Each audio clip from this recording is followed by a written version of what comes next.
Finally माझी machine repair झालेली आहे बरं का. तर त्याच दिवशी आहोंनी मशीनमध्ये जो काही प्रॉब्लेम झाला होता ना, तो सॉल्व्ह केला आणि एकदम ओकेमध्ये माझी मशीन रिपेअर करून मला दिलेली होती.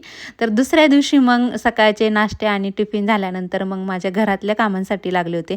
आणि मला तर वाटतं जगातला सगळ्यात मोठा स्कॅम कोणता असेल ना, तर तो हाच आहे, की अगदी 3-4 तासाची मेहनत आहे ना, ती अगदी काही सेकंदात ती तुमच्यापर्यंत पोहोचवायची.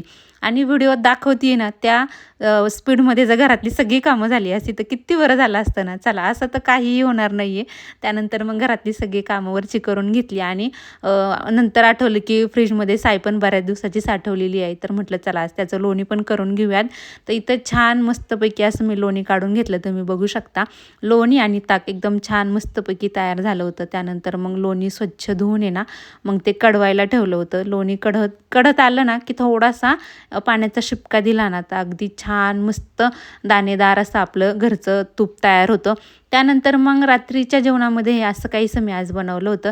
जेवण वगैरे झाल्यानंतर आहे ना, आता रिसेंटलीच माझ्या लहान बहिणीचं लग्न झालेलं आहे ना, तर तिच्या लग्नाचा आम्ही अल्बम बघत होतो आणि अल्बम बघता बघता त्या दिवशी केलेली धमाल, मज्जा, मस्ती आणि झालेली कामाची धावपळ या सगळ्याच्या गप्पा गोष्टी करत आहे ना, रात्रीचे 12 कधी वाजले कळालंच नाही. तर चला असा होता माझा आजचा दिवस.